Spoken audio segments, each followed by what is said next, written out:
Bismillahirrahmanirrahim. Assalamualaikum warahmatullahi wabarakatuh. Jadi alhamdulillah para penonton sekalian, insya-Allah kita bersama-sama dalam video kali ini bersama saya Muhammad Radha bin Muhammad. Insya-Allah kita akan membincangkan berkaitan dengan satu surah, iaitu surah Maryam. Kita akan melihat sedikit sebanyak isi kandungan yang terdapat di dalam surah ini. Jadi kepada para penonton sekalian yang masih belum subscribe channel saya, boleh subscribe channel saya dan sharekan video ini kepada rakan-rakan yang lain supaya kita dapat mengambil manfaat bersama-sama insya-Allah.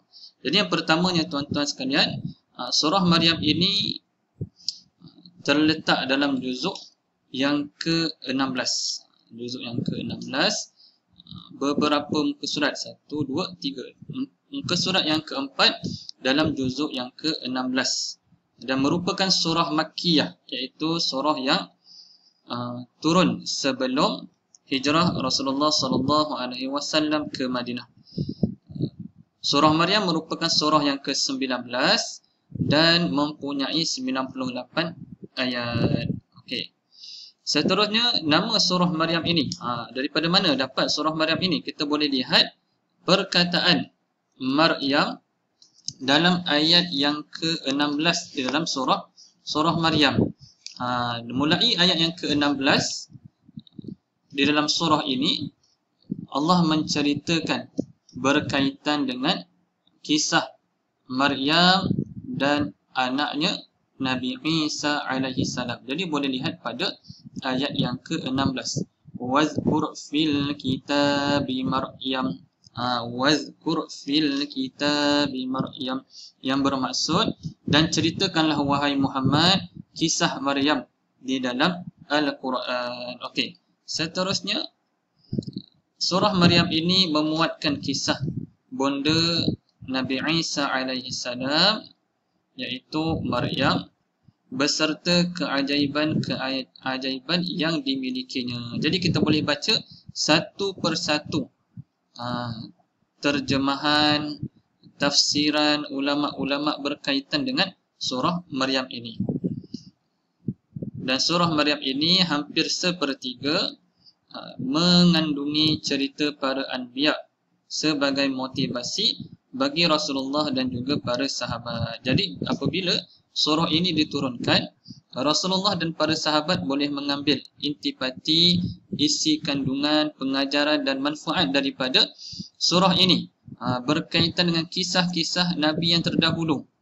Antaranya kisah Nabi Isa ada, kemudian ada kisah Nabi Idris ada kisah Nabi Ismail, yang mana kita akan lihat sedikit pada slide yang seterusnya. Okay. Kemudian yang pertamanya di dalam surah ini, daripada ayat yang pertama hingga ayat yang ke-15, menceritakan berkaitan dengan Nabi Zakaria dan anaknya Yahya.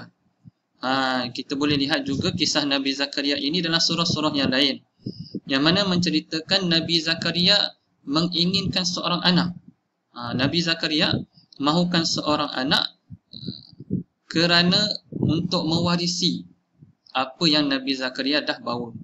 Jadi Allah memberi kurnia rezeki kepada Nabi Zakaria dengan Yahya. Okey. Di situ kita dapat lihat juga kekuasaan Allah. Kerana Nabi Zakaria ketika itu sudah pun tua dan juga isterinya mandul. Tetapi Nabi Zakaria berdoa kepada Allah dan Allah memakbulkan doa Nabi Zakaria untuk memperolehi seorang anak. Seterusnya, itu adalah kekuasaan Allah. Allah kata mudah saja untuk Allah lakukan. Yang kedua, kisah yang kedua berkaitan dengan Nabi juga. Tadi kita kata surah ini hampir sepertiga berkaitan dengan kisah para anbiya. Yang pertama kisah Nabi Zakaria berdoa meminta anak. Yang kedua kisah Maryam dan anaknya Nabi Isa. Ini kita dah sebutkan tadi. Mulai ayat yang ke-16 hingga ayat 33 di sini menceritakan mengenai Maryam dan Nabi Isa. Yang mana Nabi Isa ni dilahirkan tanpa seorang ayah. Maryam pun rasa pelik lah, kenapa? Bagaimana nak dikurniakan seorang anak padahal dia tidak pernah berkahwin. Jadi di situ Allah kata perkara ini mudah sahaja bagi Allah. Allah boleh memberikan Maryam seorang anak. Jadi Allah kurniakan Maryam dengan Nabi Isa. Okey. Jadi di sini juga kita dapat lihat kekuasaan Allah. Yang pertama tadi, yang mandul, isteri yang mandul, isteri Nabi Zakaria, dan juga Nabi Zakaria yang sudah tua pun masih boleh melahirkan anak dengan kekuasaan Allah. Yang kedua, Maryam yang tidak berkahwin tetapi masih juga boleh melahirkan anak dengan kekuasaan Allah. Okay, jadi nak tengok dengan lebih lanjut, boleh baca ayat 16 hingga 33 berkaitan dengan Nabi Isa dan juga ibunya Maryam. Dan ayat 34 hingga 40 juga sama, sambungan berkaitan dengan kisah kelahiran Nabi Isa. Dan kemudian pada ayat 41 hingga ayat 50 menceritakan juga kisah Anbiya berkaitan dengan Nabi Ibrahim yang berdakwah kepada ayahnya. Nabi Ibrahim berdakwah kepada ayahnya kerana ayahnya menyembah sesuatu yang tidak memberi manfaat. Tidak boleh bercakap, seperti mana dalam ayat 42, mulai ayat 41, kemudian ayat 42 yang bermaksud, ingatlah ketika dia, yakni Ibrahim, berkata kepada bapanya, wahai bapaku, mengapa kamu menyembah sesuatu yang tidak mendengar, tidak melihat dan tidak dapat menolongmu sedikit pun. Maknanya sesuatu yang tidak berkuasa, iaitu berhala. Di sini, lima ta'budu ma la yasma'u wa la yubsiru wa la yughni anka syai'a. Itu adalah pertanyaan Nabi Ibrahim kepada ayahnya. Tetapi ayahnya tetap juga berdegil. Maka Nabi Ibrahim membawa diri dan akhirnya Nabi Ibrahim dikurniakan dengan anak yang lain, iaitu Ishak dan juga Yaqub. Di sini kisah Nabi Ibrahim yang berdakwah kepada bapanya. Ishak dan Yaqub juga adalah anak Nabi Ibrahim yang diangkat menjadi nabi. Ini adalah kisah para anbiya juga. Kemudian yang seterusnya pada ayat yang ke-51 hingga 58 juga menceritakan berkaitan dengan kisah para anbiya, iaitu Nabi Musa, Nabi Ismail dan juga Nabi Idris. Kalau kita tengok dalam surah ini ada beberapa perkataan yang hampir sama.